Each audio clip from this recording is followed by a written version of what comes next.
and gentlemen, I believe that she deserves some drum rolls, and I'm excited that not only is she here, but we are twinning in color. Yeah, so I'm in purple, she's in purple too as well. Very interesting.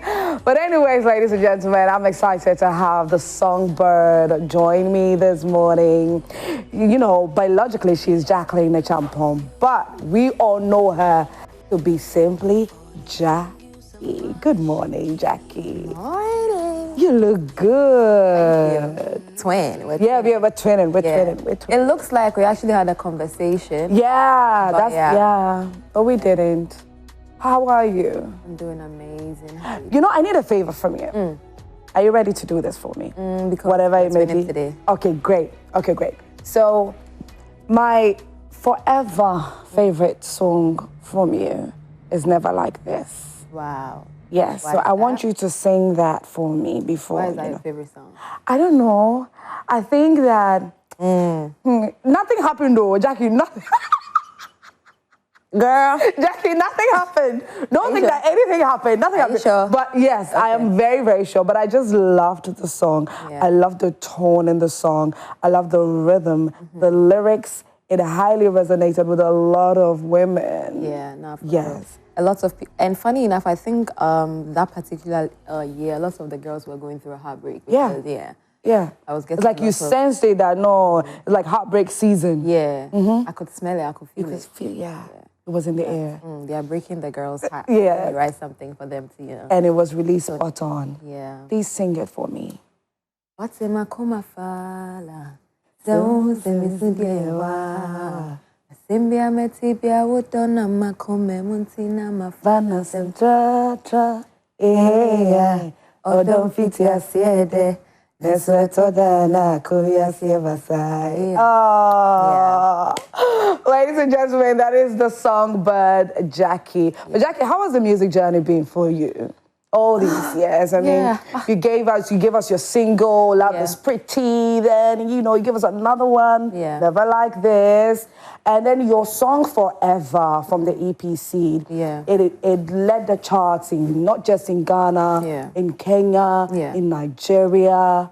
I wonder how it was like for you at that time. Literally worldwide. Yeah. And it was a bit overwhelming because I was still in school.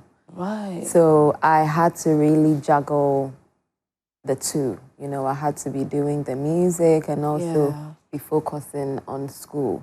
And being able to have a track of the project shoot off like that. Yeah. And then try my best to also focus on my books. It was one of my toughest times as an artist. Yeah. How was it like? Let's just go, back in time a little bit. How was it like growing up being an Champon's daughter? A very interesting journey. I'm not gonna lie. For the first bit of it, like when I was in nursery, primary, I actually didn't know what the people knew. Okay. I just saw him as my dad. That's my father. Yeah. And until I started growing up, and then I was like, okay. He's a superstar. It looks like you're not a small person. At all. Yeah, like we're in the house with you, it looks like you're not a small person, But so I got to experience my dad doing studio sessions. I got to experience him rehearsing, for his shows. I mean, it's not like I didn't know who he was, obviously, but the impact, and I got to learn all these things around him for free. Yeah. For free. Yeah. You wake up in the morning, you could see him singing, you'd see him writing, and then I love the fact that he always involved us in his studio sessions. Right. So we got to see the behind the scenes of everything that he was doing. And I think, or I know that is part of the reasons why I fell in love with high life and old school music, jazz, R&B, because those are the sounds that I grew up listening to. Okay. Yeah, so I love listening to a lot of old school music. Yeah. You still do? Till now. Wow. Yeah, till now I listen to old school music. That's beautiful. How is he being a dad like? I think he plays a good role as a father. And one thing, I think when I started getting into the music, he really has been supportive and giving me all the tips and then telling me the do's and the don'ts and watching out for me. and then like paying attention to my music and telling me next time do it this way, next time do it that way. Okay. So he has done a solid job as a dad in my life. Yeah. You always knew you were going to be an artist? He actually knew I loved music, but I don't think he's really saw it coming that quick that I was going to like be an artist. Yeah.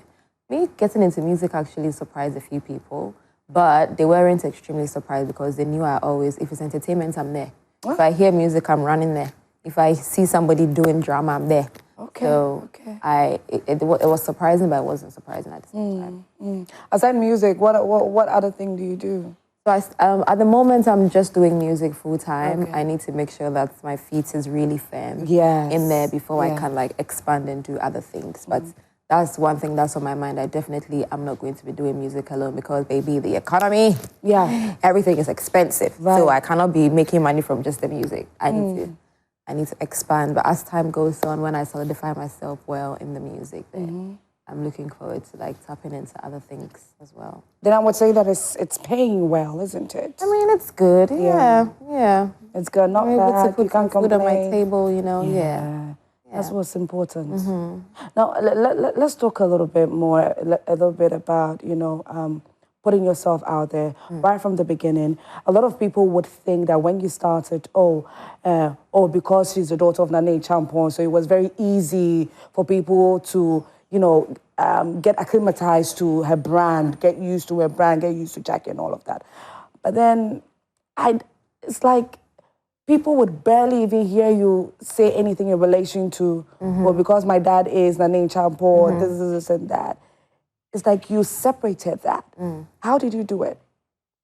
That was one thing I was really, I wanted to do when I got into the music. I told myself that I want to actually do this on my own. On your own, and see how it would be if I was the one, you know, doing it without having my dad take me to the places and put me in the rooms and all of that and make it easy. There's nothing wrong with that, but I wanted to do this and even to be able to collect my own audience, for them to love me for me and not because of... You are his daughter, right? So that's why, like, I did that and it helped me. It helped me because I learned a lot. I learned the kind of things you really have to do to get to where you want to get to. Is I enjoy hustling. So when the money comes, I'm able to chop well and enjoy it well because I hustle for my money, girl. Right. So I think it makes me more proud because I'm able to beat my chest and say, I did this. Yes, I did that. Sleepless nights, staying up all night and recording, playing shows for free, going to places and then them not... You play shows for free? Yeah, every upcoming artist has done that before. In 2019. That's true though. Yeah, in 2019, I mean, it's part of like trying to give yourself that exposure. So there's been that part of life as well where I really am proud that I worked hard to get to this point. If you're not writing songs, if you're not making music, what do you do? I'm sleeping. I mean, sleeping or eating or I'm at the beach. Because 7 times a week, I'm always working. So the moment I get some free time, I will be curled up in my bed. Yeah, I don't go anywhere. I'm always in my bed because the next minute you have to be somewhere. So I'm always at home. What would be the most challenging moment for you, a time for you that you recall this and then you say that it's your red letter moment? That was when I was in school and making music, that entire phase of my life, because every single day I had to wake up and make a decision. And any decision I made was going to make or make me as a person, because I could have decided to wake up and said, oh, I'm not going to go to class this whole week. I'm going to be in the studio all week. That would mean I will be failing in school. I could also decide, oh, I'm not going to go for this event because I need to go to class. And maybe that event would have given me a good exposure. So every single day in that period where I was in school, I had to be making decisions every time. And that was the toughest moment for me as an artist. And you did it. I did it. And you're here. Yeah, clock it. Clock it. All right, now let's talk about your album. Let's talk about the new baby on the block. The Midnight. Yeah. What's the inspiration behind this? This project is called After Midnight because majority of the songs was written after midnight. We had the studio sessions at dawn, and I actually converted all the producers. They love recording in the afternoons, but I had to make them, join the evening squad. So we did most of the songs after midnight, and I'm usually awake around that time. I'm usually active around that time. So really and truly, my life is centered around dawn, and that's why we had to give it that name. How different is this from your previous albums? Extremely different. Extremely. Okay. It's not. I'm not even going to say. I like the way you're emphasizing on the extremely. Extremely. There should be something peculiar. Extremely. I have really grown into an amazing human being, and my work has also grown into an amazing, level. Because when I look back at the songs that I've done before, I mean, I'm still proud of all those records I've done. But I'm glad that I'm able to look back and see the difference. Because there's been growth in the production, there's been growth in the writing, there's been growth in the artistry, there's been growth in the visuals, everything. So if you've watched the Gyakie from 2019 till now, you would actually testify. That is a huge difference. There's been a huge difference. And I'm glad that I took my time to make this project. And I think because of how long it took, which is 3 years, it's been 3 years of learning so many things. It's been 3 years of experiencing different things. And all of that was put into the project. What are some of the new approaches? So did you, do try and error with certain things? What were some of them? So I got into my production bag. I co-produced some of the songs on the album. Nice. Yeah, and then I think this time around, I went really real with the lyrics. I wasn't, trying to, well, let me not say this, let me not talk about that. I really went all out with the lyrics as well. And also with the visuals, you know how we were talking about Sankofa before we got on? Yes. I got into, trying to do some dance moves. I was actually, that was going to be my next question because often we're talking about the Sankofa video and I told you that it's simple, but it's a lot at the same time. Very beautiful, very unique. And we do not know you to be a dancer. So seeing you do all these, sexy kind of, you always had it in you. That's what made me realize it looks like I need to ginger that side. So when we were rehearsing back to back for the video, I got to realize that okay, maybe if I actually tap into this side, it could actually work. Because I didn't even realize that I could be moving my body like that. I mean, you do have a great body, by the way. And with the movements and everything. I wonder how long it took you to learn all these moves and all that. Was it difficult? I think we did 2 weeks, was it? Yeah, I think we did 2 weeks rehearsing with the girls. Big shouts to them as well. Okay. Yeah, I think we did 2 weeks. So we did we're rehearsing every day for the video. And then, it came out fire. You're naturally a creative person, so I'm not too surprised that this came so naturally to you. Thank you. And big shouts to Andy Majite as well. He shot the music video. Nice. Let's go back to the new album, After Midnight. Now, let's talk about some challenges that you had to face. A whole lot. Yeah, a whole lot, girl. I love that I experienced that. And I didn't see those things coming because this is my first album. So, 3 years, you can imagine. 3 years is a long time for people to have so many ups and downs. There was a lot of, misunderstandings, a lot of decision makings, a lot of sleepless nights.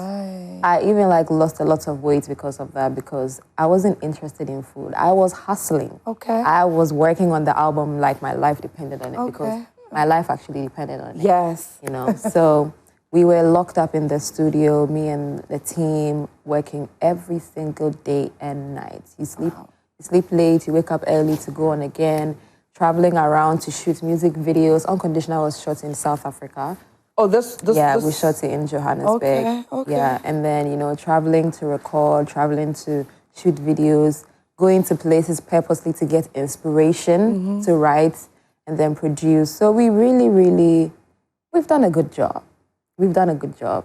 What would be the message that you're trying to put out there from this album?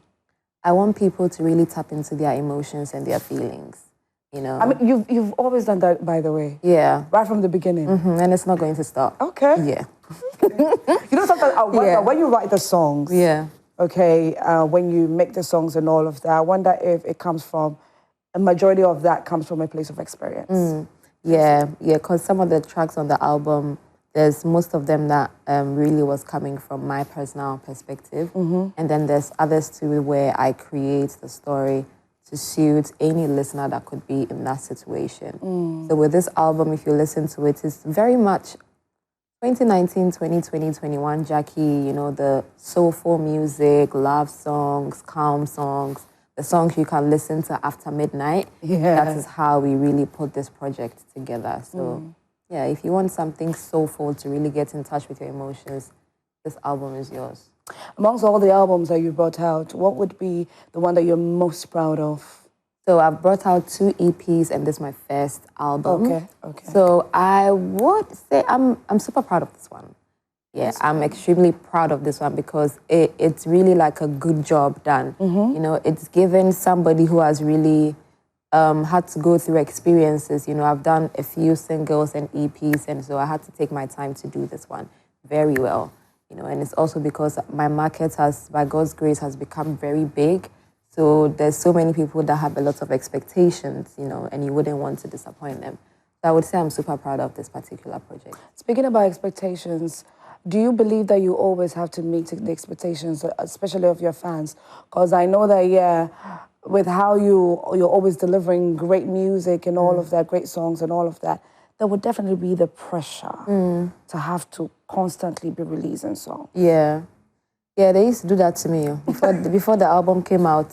Yeah, they're like, Gyakie, what's happening? They were on my neck, but I was just not minding them. I was like, you know, I'll just do it well so that when it comes out, it'll be like, you would take your time. This is why.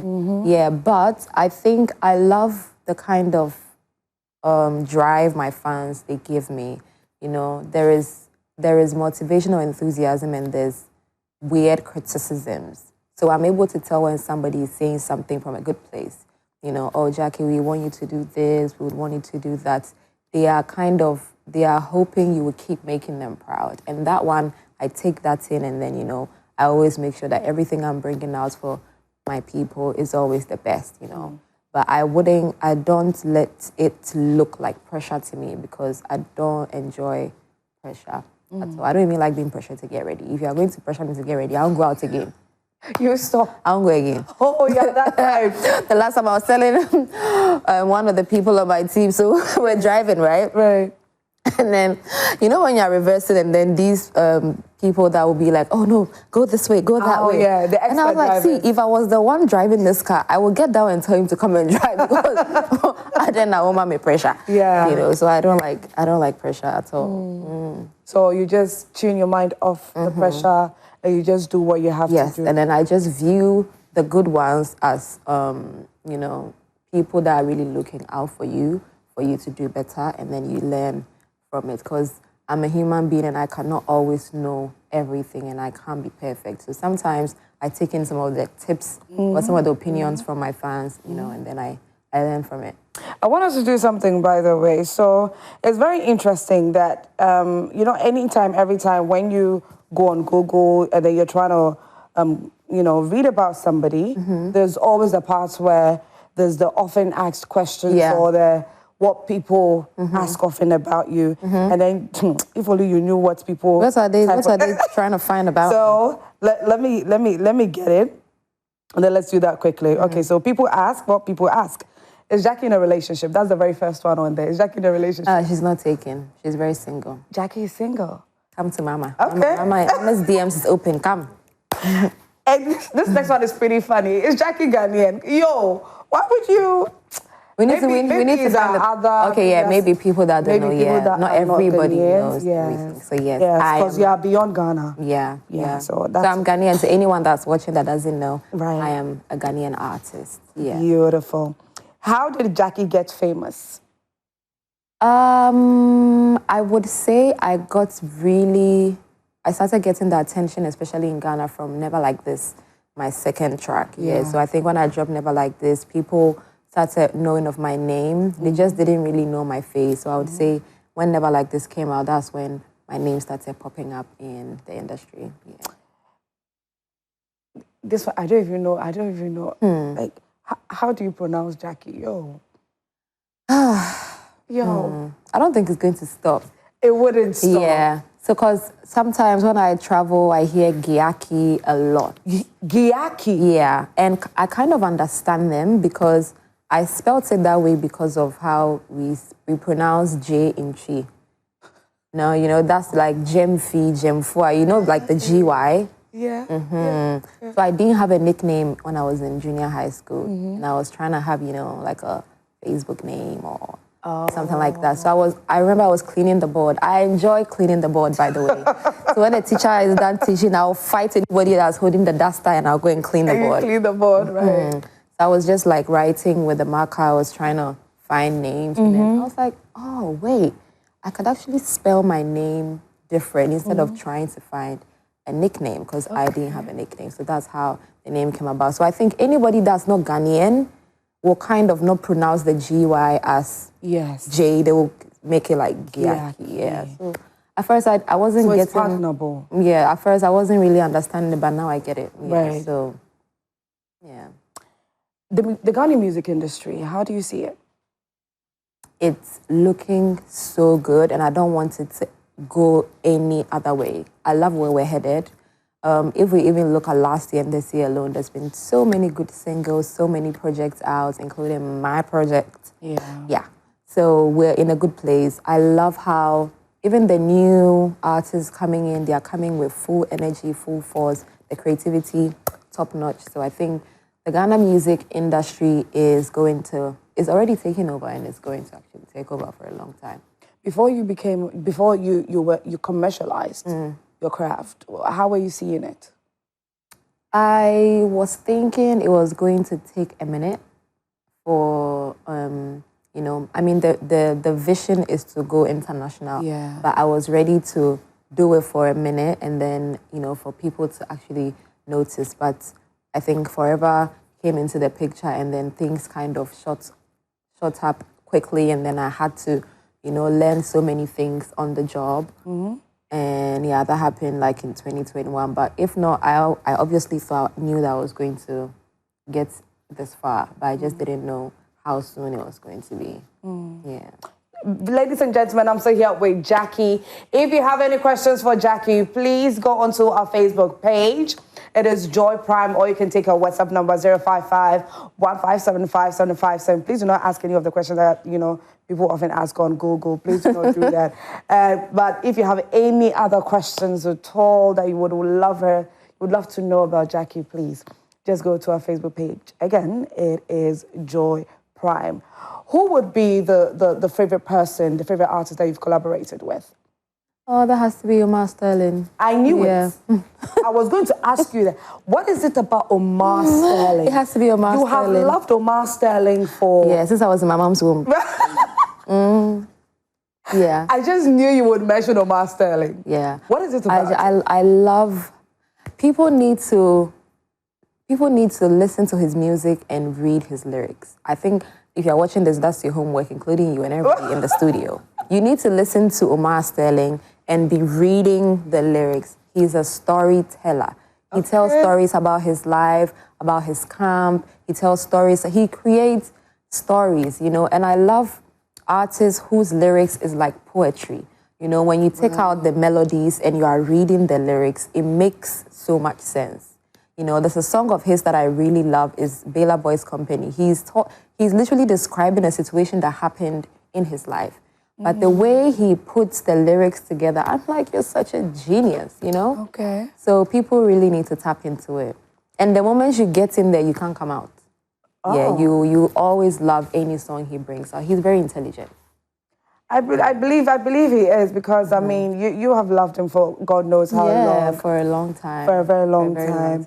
Because, you know, when I think it was an interview that I saw where you did say that, you know, you really, really do like Omar Sterling's music. So, ladies and gentlemen, if you do not know who Omar Sterling is, I don't know which part of Ghana you have been, but he's one of the you know, the very powerful duo, R2Bs. And Omar has this his own unique way of rapping. Yeah, it feels like spoken word. Yeah. You know, it feels like spoken word. So people really need to go and check his music out. Yeah. Have you had a challenge with wanting to collaborate with anybody in particular?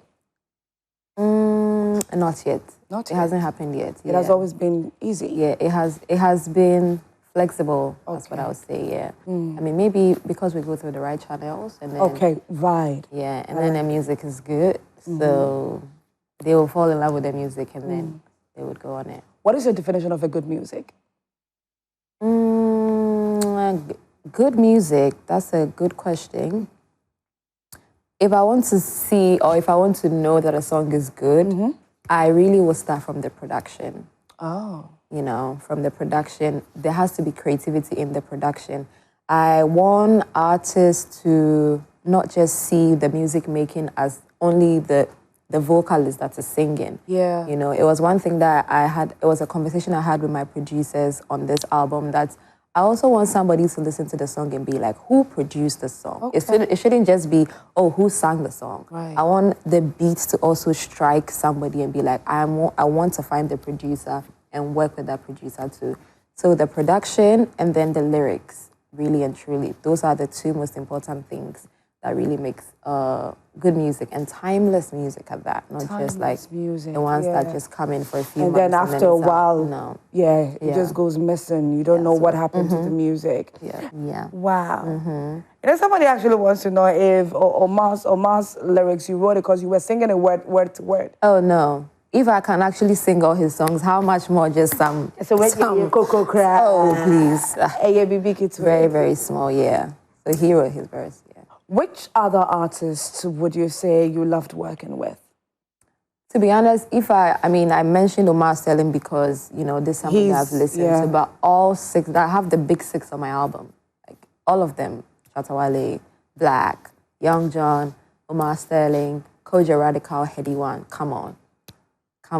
So these are your big six? On the album. On the album? Yeah, they are on the album. Okay. Yeah. Okay. They're on the album, and I enjoyed working with all of them. I like that. Yeah. What do you think? How was working with Shatta Wale like? So amazing. I mean, we're yet to do visuals and all of that around the song, but I recorded the song a few months back. Okay. And initially it was a solo record. And then a conversation came up from my team where we suggested that we wanted to have Shatta Wale on it. Okay. So we sent the song over and then he loved it. He did his verse and then he sent it back and it was super amazing. He's very kind, he's very lovely, you know, he's very... We hear that a lot about Shatta. You know, just as you see him on the internet, that's how he is in real life. Very jovial. Very jovial, very kind, and he's a good person. Oh, I like that. Okay, ladies and gentlemen, like I did say earlier, we are still here with Gyakie, so go onto our Facebook page and, you know, just send in anything that you would... Is there a message that you would want to give Gyakie? What is it that you would want to tell her? Do not hesitate to do so by going to our Facebook page. It is Joy Prime. Gyakie, how do you see your craft in the next, let's say, 5 years? Your brand? I want to believe it's going to keep getting better. Because one thing about me is I love to learn. Okay. I'm always very curious. I always want to know why this is that way. I want to know if I can try this, if I can try that.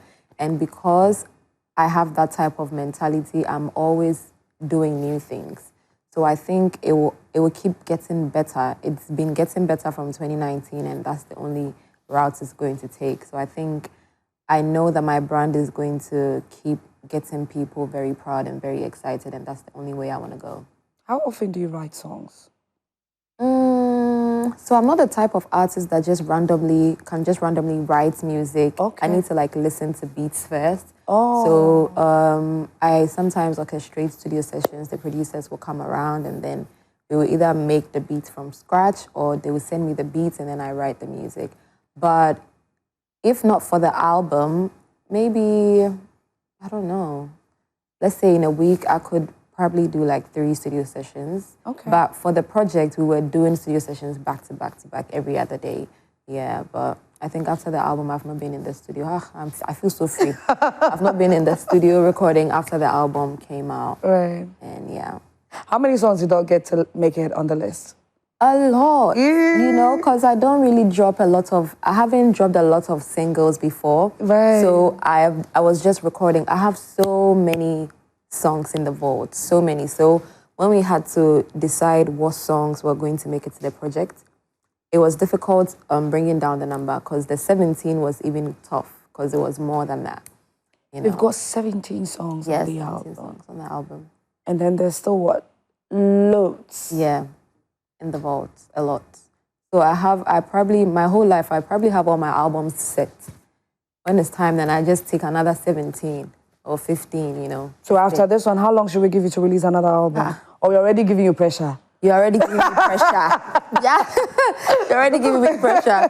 Well, get ready, because I'm pretty sure it's going to come. It will start coming. They'll tell me that, oh, it's okay, they finished listening next. Yeah, on to the next. Yeah. Gyakie, thank you so much for coming in. Thank you for, this very beautiful album. You're definitely going to be doing what we have to do. Oh, yeah. And big shout out to everybody in this building for always supporting my music. You guys have been supportive like before and now, and I know it's going to be so. I'm very thankful for that as well. Before you go, what has been your most difficult encounter with a fan?